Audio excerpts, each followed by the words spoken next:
Meibomian gland disease and blepharitis are an overlap disease, and I'll begin to explain to you as follows. The lid of the eye is divided up into two sections, one in the front and one at the back. The one in the front is where the eyelashes come out. When you get deposits on the eyelashes, that is known as anterior blepharitis.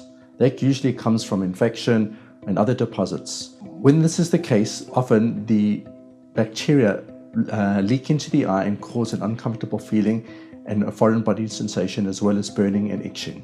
This is something which can be easily treated. Now, with regards to the back of the lid, which is where the Meibomian glands lie, this is where you get Meibomian gland disease, sometimes known as posterior blepharitis. Posterior blepharitis was the common name, but as we've begun to understand the disease process, we understand that this has become a condition which is really more typified by a dysfunction in the Meibomian glands as a result of very poor oil layer production.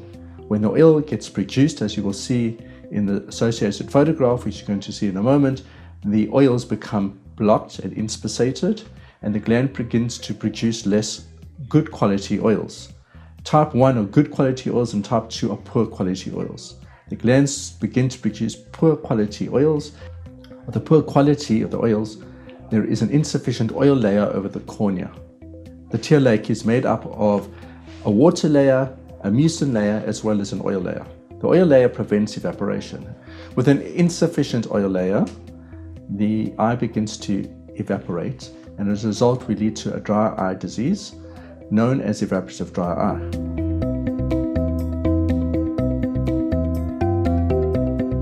The symptoms of Meibomian gland disease, also known as posterior blepharitis, include numerous symptoms, some of which are burning of the eye, fatigue, foreign body sensation, a feeling of a dry eye, and many other symptoms, sometimes such as intermittent blurring of vision and difficulty of falling asleep at night time due to the foreign body sensation that one may be feeling.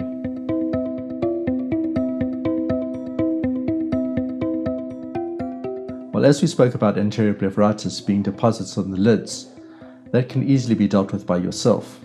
The best thing for you to do is to take a commercially available lid wipe and clean your lids. We used to treat patients using diluted baby shampoo, but now we know that upsets the tear film layer and makes it unstable, even worsening your disease. So please avoid baby shampoo as best as possible. With regards to the posterior disease, known as Meibomian gland disease, well, hot compresses are really the mainstay of treatment. Hot compresses increase the heat to the lid, melting the oils and allowing the opportunity for you, with using digital pressure, to get rid of all the oils from the lids. Make sure after you've used the heat on the eye to put digital pressure onto the lids at the top and then at the bottom. If you fail to do so, you will just have heated up the eyes, melted the oils, and they will just re-solidify and not come out. Which are the best bags to use? Well, there are very many bags available commercially. Pop into your local optometrist and he or she should be able to help you out.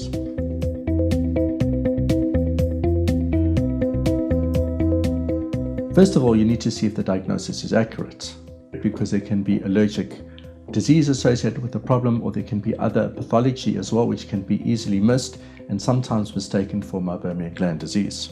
In reality, we also have to see if there's coexisting disease. Often blepharitis or Meibomian gland disease coexist with other forms of dry eye, such as the water layer insufficiency, as well as many other inflammatory and infective processes.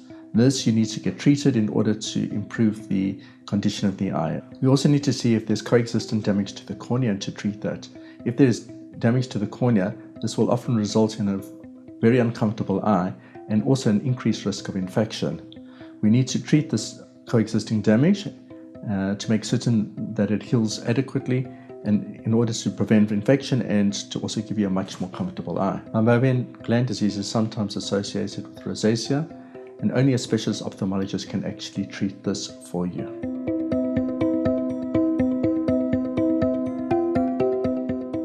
When you come to see an ophthalmologist, he or she will give you special treatment of the associated diseases such as the rosacea.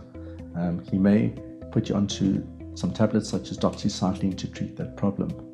In addition, He will give special attention to the cornea and will advise you on the use of the most appropriate artificial tears.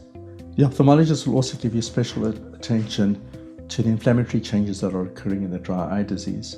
When there is evaporative changes, the tears become hyperosmolar, which means there's a high concentration of salts, and this leads to damage to the cornea and causes inflammatory changes. The ophthalmologist will be able to give you particular care to reduce the inflammatory changes in the eye using drops such as steroid drops or Icurvis, and this will definitely modify the long-term outcome of your disease if it is appropriate for you. Your ophthalmologist may also choose to add omega-3 to your regime. Omega-3 is very good for changing the consistency of the oil as well as reducing inflammatory changes around the eye.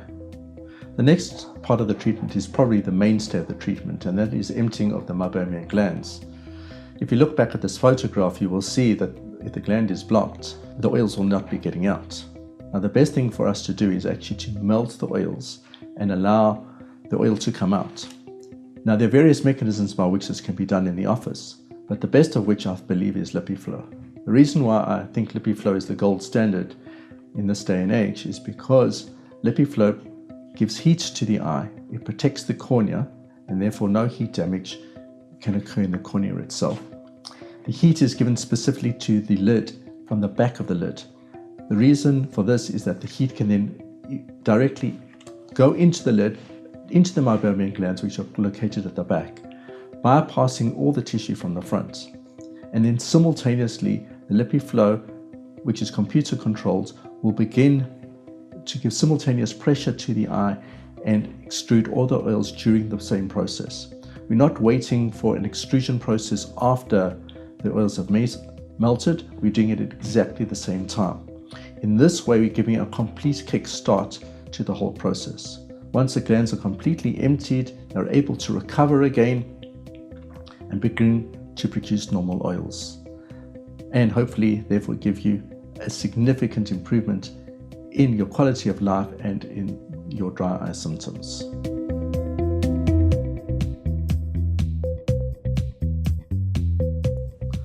Unfortunately, we don't really fully understand the disease process, and even though we can give you effective treatments, unfortunately the disease can come back. However, you should understand that if you've treated in the first place, you're going to prevent yourself long-term damage. LipiFlow or similar treatments will prevent long-term atrophy, which will occur if you don't treat it in the first place. If you do not treat it, there will be ongoing damage and the glands will just atrophy away. LipiFlow treatment or the similar will certainly halt that process, and even though the disease may come back, the final outcome will be much improved with significantly reduced atrophy in the long term.